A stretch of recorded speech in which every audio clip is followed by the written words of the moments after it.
Assalamualaikum dan salam sejahtera kepada Ustazah Aisyah. Kami dari Grup C TU 552 EC01 akan membentangkan tajuk 6, cabaran ekstremisme agama terhadap masyarakat. Terlebih dahulu, ini adalah senarai nama ahli kumpulan kami. Pertama, Muhammad Fitrah. Kedua, Abdul Azim. Ketiga, Muhammad Danish Syaikar. Keempat, Muhammad Faiz. Kelima, Muhammad Azman. Dan yang terakhir, Muhammad Baharudin. Tanpa membuang masa, mari kita mulakan. Berdasarkan Kamus Dewan edisi keempat, ekstremis ialah orang yang pendiriannya dalam suatu hal melampaui batas kesederhanaan. Ekstremis juga boleh dikatakan pelampau, iaitu orang yang melakukan sesuatu dengan berlebih-lebihan. Orang yang mempunyai fahaman, iaitu kepercayaan yang berlebih-lebihan berdasarkan Kamus Dewan edisi keempat. Berdasarkan penerangan kata akar ini, dapat dikupas bahawa maksud ekstremis melibatkan ideologi atau pandangan, tingkah laku atau perbuatan melampaui individu, bahkan berkumpulan yang mempunyai kecenderungan merosakkan institusi masyarakat atau individu. Pelampau ini mempunyai motif tertentu dan seringkali meninggalkan kesan negatif kepada masyarakat. Maka disebabkan hal tersebut, gelaran radikal dan fanatik atau ketaksuban ini membimbangkan keselamatan negara. Tindakan puak pelampau seringkali dilihat membawa impak yang boleh mengakis nilai-nilai kemasyarakatan dan memberi tempias kepada pembangunan sesebuah negara.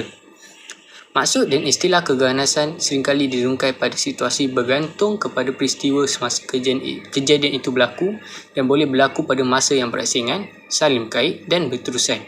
Misalnya, keganasan Zionis ke atas penduduk Palestin sudah berlaku selepas Perang Dunia Kedua hingga kini.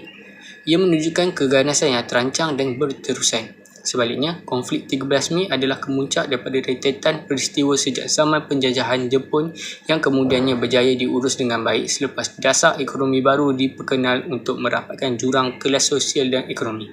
Peristiwa ini hanya berlaku pada waktu tertentu dan Malaysia hingga kini masih dalam keadaan aman dan damai.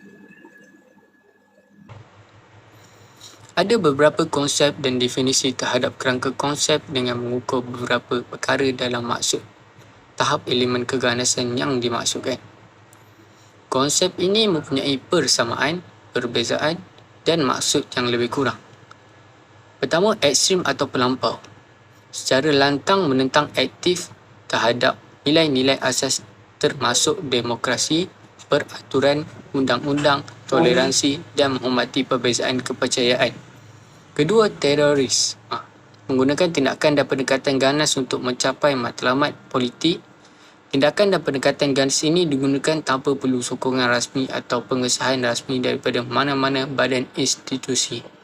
Keputusan individu untuk bertindak ganas meletakkan tanggungjawab itu ke atas pelaku tersebut dengan membawa motif masing-masing. Ketiga, fundamentalisme.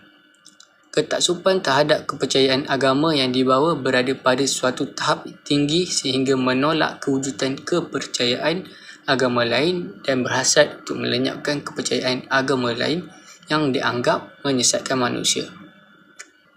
Keempat ialah radikalisme. Tindakan keterlaluan yang membawa kepada perbuatan anti-establishment dan mahukan perubahan pantas untuk menolak sesuatu yang tidak digemari atau memaksa sesuatu yang disukai secara melampau. Seterusnya, saya akan menerangkan objektif bagi kajian ini.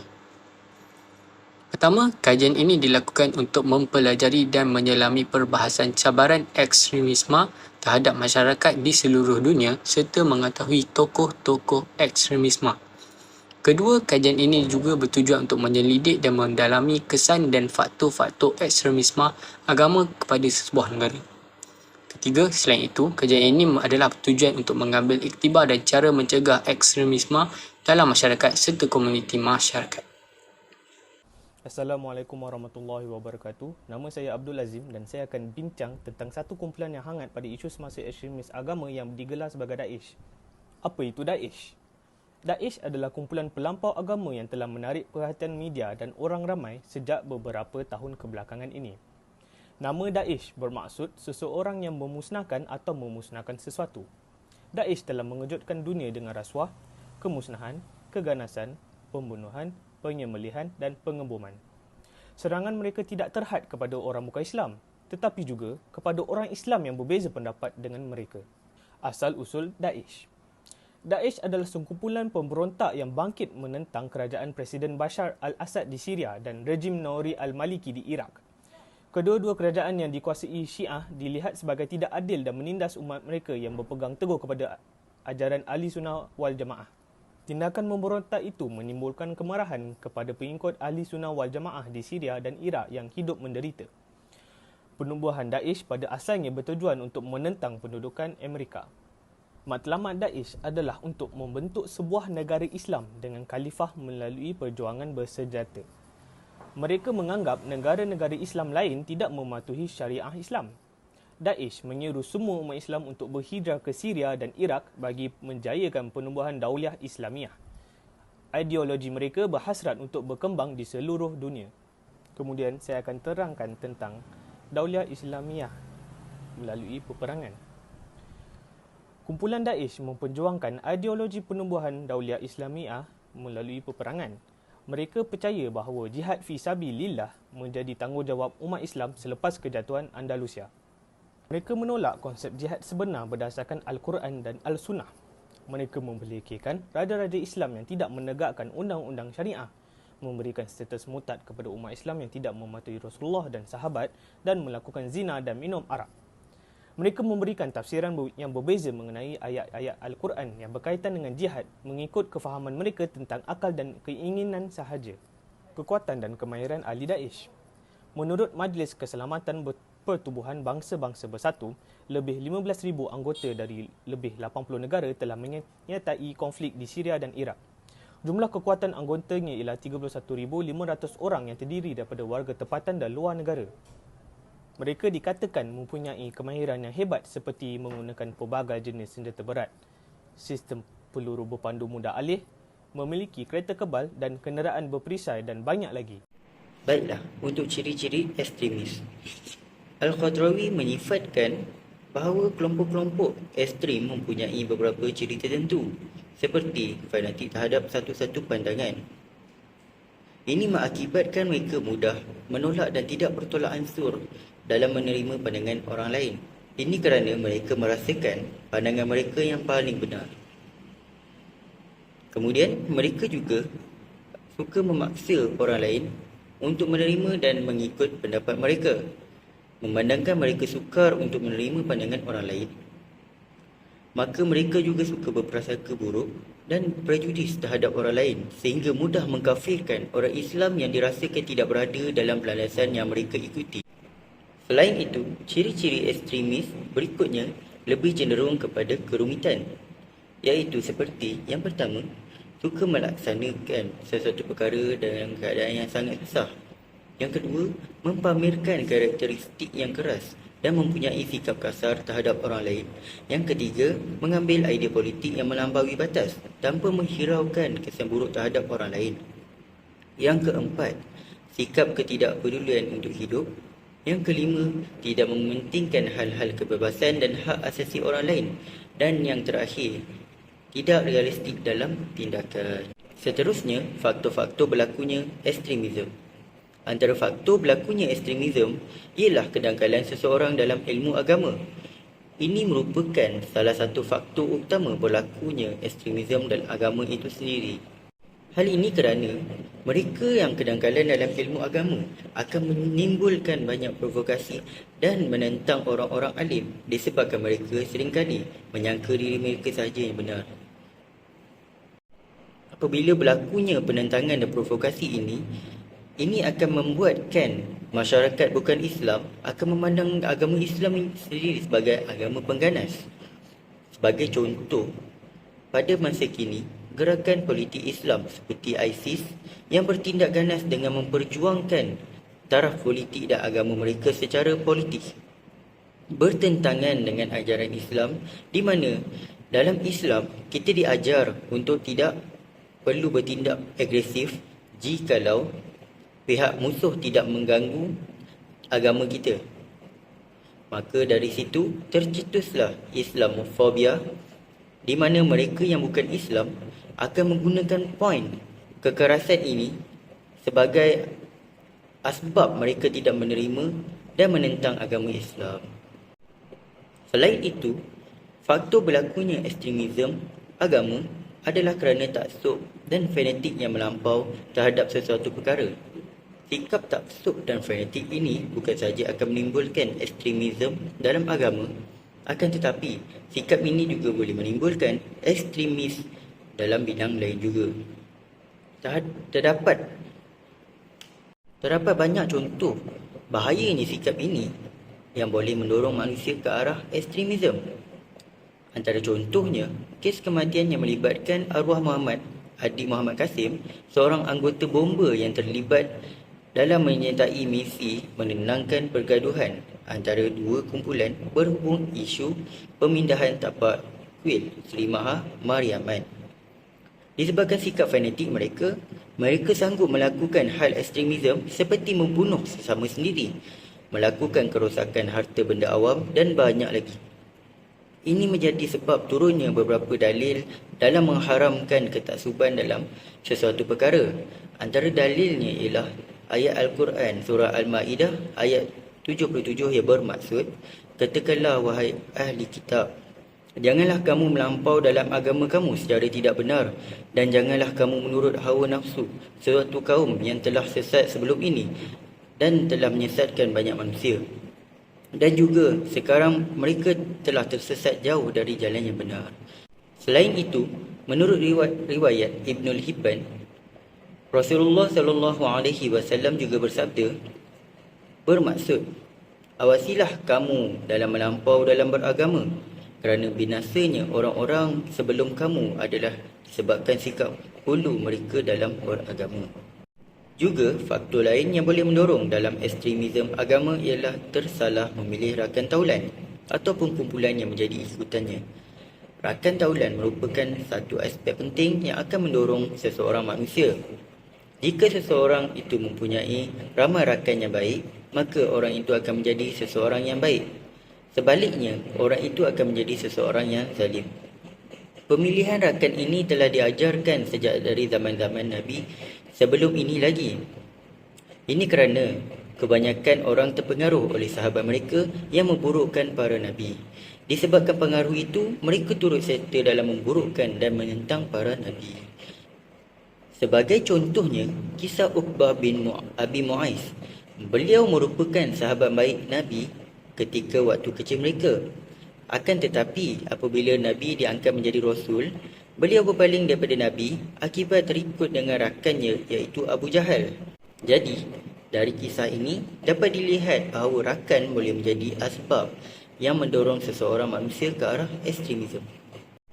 Akhir sekali, faktor berlakunya ekstremisme adalah disebabkan kefahaman dan izm yang dianuti.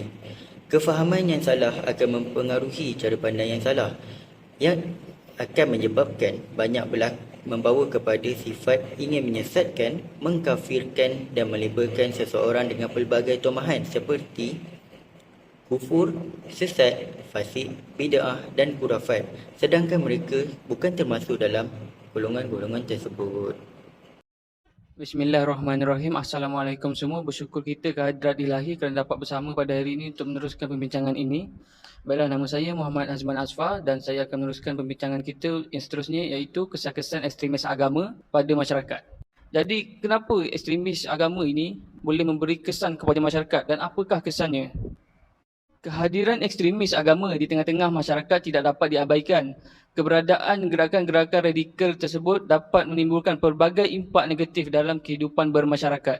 Terlebih lagi jika mereka melakukan aksi-aksi kekerasan terhadap kelompok-kelompok lain yang dianggap berlawanan dengan kefahaman dan keyakinan mereka. Kesan ekstremis agama yang paling membahayakan adalah munculnya konflik antara masyarakat.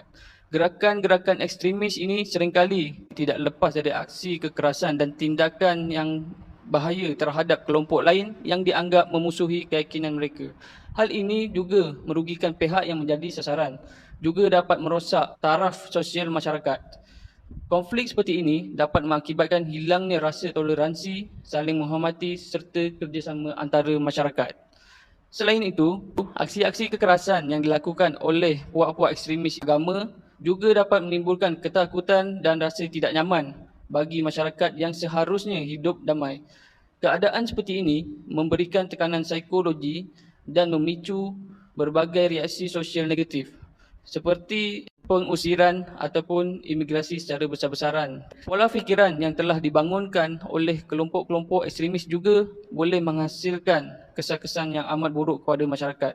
Apabila mereka menunjukkan identiti agama dan mereka merasakan fahaman mereka ataupun tindakan mereka lebih hebat dibandingkan puak-puak yang lain, masyarakat boleh mengalami diskriminasi dalam hal pengakuan hak dan kesempatan.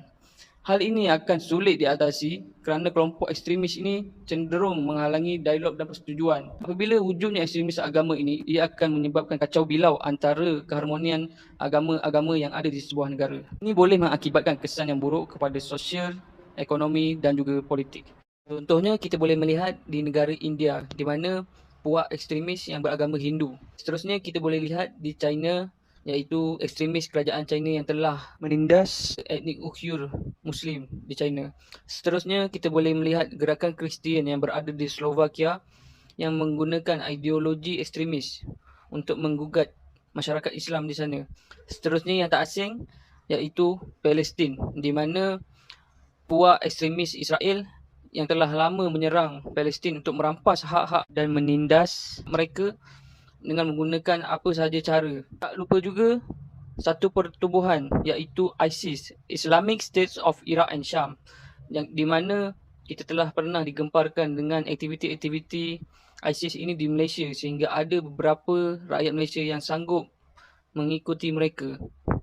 Pertubuhan ini telah merubah pandangan dunia terhadap Islam dan memburukkan nama Islam. Puak-puak ekstremis agama ini, mereka semua memakai ideologi atau slogan yang berbau ekstremis dan provokasi demi meluaskan kepentingan mereka. Mereka semua merupakan ekstremis agama yang melakukan tindakan lampau di mana mereka memukul, membunuh, memeras ugut, merampas hak dan menyeksa masyarakat.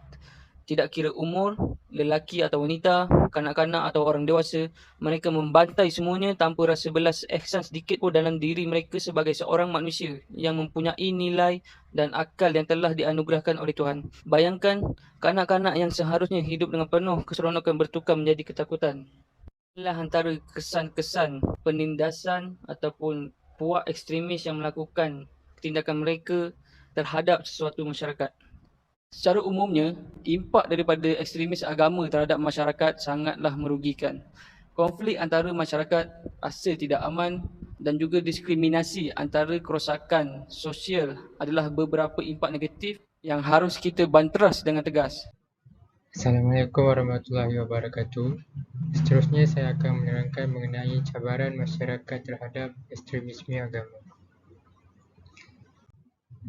Antara cabaran-cabaran yang dihadapi oleh masyarakat terhadap ekstremisme agama ialah yang pertama, kehilangan keharmonian dan ketenteraman hidup yang bermaksud kekerasan dan terorisme yang dilakukan oleh kelompok ekstremis. Yang kedua, diskriminasi dan toleransi yang bermaksud memperburuk diskriminasi dan intoleransi terhadap agama minoritas. Yang ketiga ialah radikalisasi ekstremis, memicu radikalisasi dan perpecahan di antara komunitas. Seterusnya saya akan menerangkan satu persatu lebih lanjut.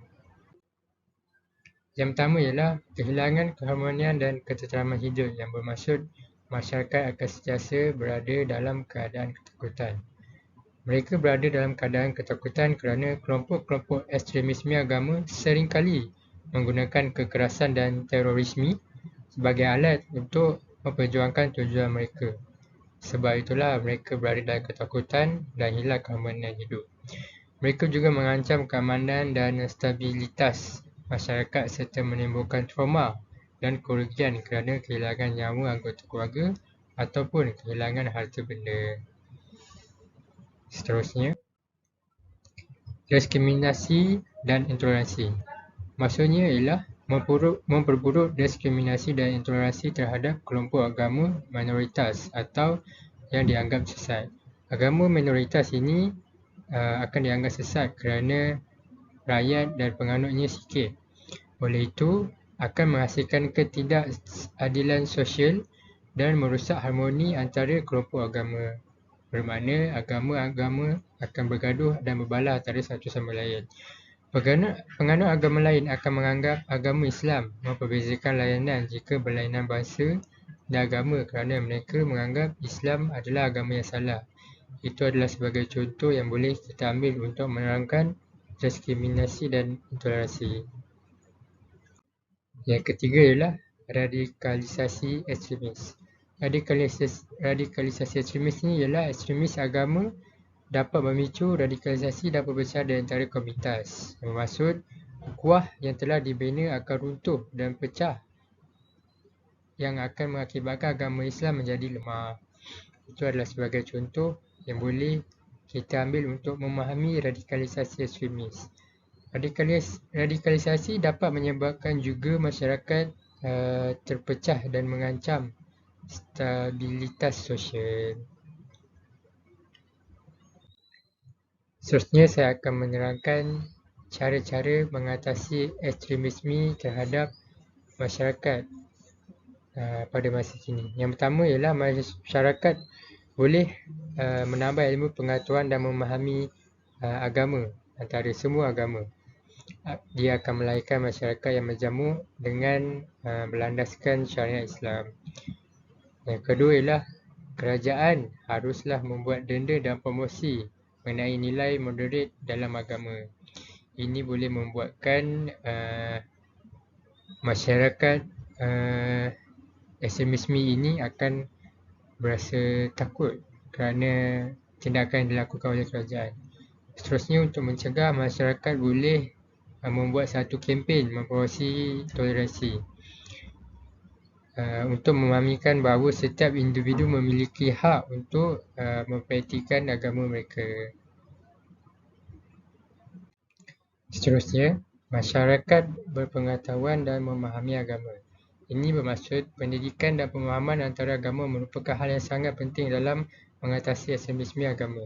Masyarakat harus memiliki pengetahuan dan pemahaman yang lebih baik tentang agama dan keberagamaan sehingga dapat menghindari tindakan ekstremisme dan intoleransi.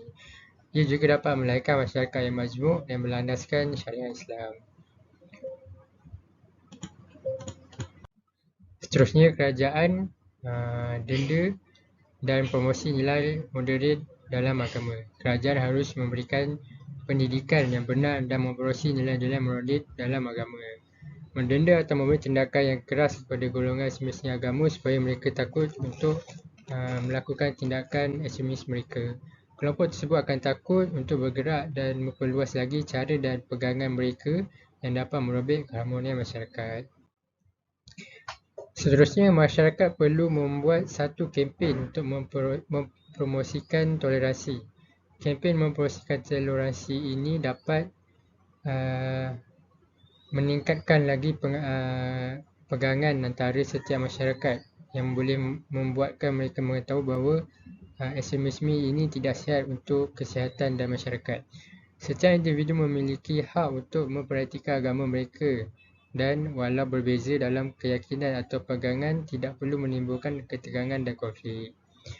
Minda mereka akan lebih terbuka dan akan membuat golongan ekstremisme agama akan takut untuk bergerak kerana melihat masyarakat yang teguh hidup bersatu padu dalam berbilang bahasa dan agama.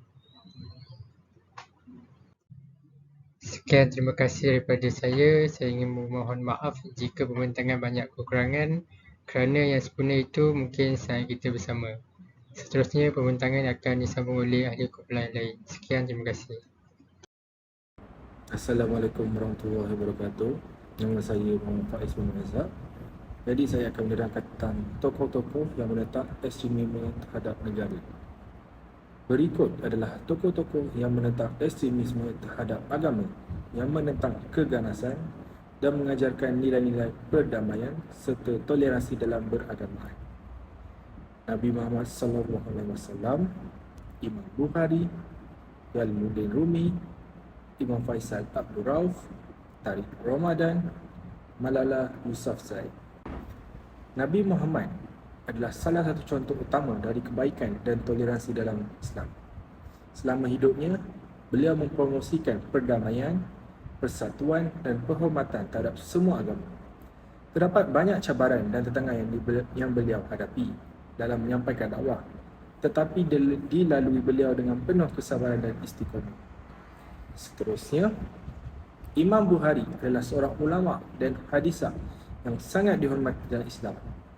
Beliau telah menekankan bahawa kekerasan dan ekstremisme tidak memiliki tempat dalam agama Islam dan bahawa ajaran Islam haruslah diertikan dengan benar dan tidak boleh disalahgunakan untuk tujuan politik ataupun peribadi. Seterusnya, Jalaluddin Rumi adalah seorang sufi dan penyair terkenal yang menekankan pentingnya cinta, toleransi dan keberagamaan dalam Islam. Beliau mengajarkan bahawa semua agama memiliki esensi yang sama dan bahawa semua orang harus dipandang sebagai saudara. Yang keempat, Imam Faisal Abdul Rauf. Imam Faisal Abdul Rauf adalah seorang imam Muslim Amerika Syarikat yang terkenal kerana mempromosikan dialog antara agama dan juga perdamaian. Ia juga mendirikan Cordoba Initiative, iaitu sebuah organisasi yang bertujuan untuk menyelesaikan konflik antara budaya dan agama serta menentang ekstremisme agama di Amerika Syarikat. Yang kelima, Tariq Ramadan. Tariq Ramadan adalah seorang filosofi atau penulis serta cendekiawan Muslim Swiss. Beliau dikenali kerana telah memperjuangkan pluralisme agama, toleransi dan hak asasi manusia dalam Islam. Beliau juga menentang ekstremisme agama. Yang terakhir, iaitu Malala Yousafzai. Malala Yousafzai adalah seorang aktivis hak asasi manusia dari Pakistan dan penerima Nobel Perdamaian pada tahun 2014. Ia dikenal kerana memperjuangkan hak pendidikan untuk anak perempuan dan menentang ekstremisme agama di wilayah Pakistan. Hasil titik peluh Malala telah mengubah hidup anak perempuan atau wanita di Pakistan. Kesimpulannya, sebagai seorang manusia yang bertanggungjawab, kita mestilah berusaha bersama bagi membanteras ekstremis di dalam diri kita dan juga pada orang lain di sekeliling kita. Berdasarkan ciri-ciri yang disebut di atas, kita dapat mengetahui ciri-ciri seorang ekstremis dan dengan itu kita boleh meneliti diri kita dan dapat menjauhkan diri dari seorang ekstremis. Kita juga dapat membanteras ekstremis mengikut cara mengatasi yang telah dinyatakan seperti meningkatkan pemahaman kita dalam agama. Ini kerana salah satu faktor yang mendorong seseorang dalam sifat ekstremis adalah kerana kedengkalan dalam ilmu agama. Sebagai seorang manusia dan khalifah di muka bumi ini adalah menjadi tanggungjawab kita untuk mempelajari ilmu terutamanya ilmu agama. Meskipun tiada aktiviti ekstremis yang sedang berlaku di Malaysia pada masa kini, kita tetap perlu berwaspada dan mengambil tindakan awal supaya gerakan sebegini tidak memasuki negara kita. Ini kerana tiada jaminan pada masa akan datang gerakan sebegini tidak akan memasuki negara kita. Justru, sebarang bentuk atau unsur ekstremis perlu dibanteras oleh setiap masyarakat supaya setiap orang dapat menjaga kesucian agama masing-masing dan keselamatan masyarakat juga dapat terus dipelihara.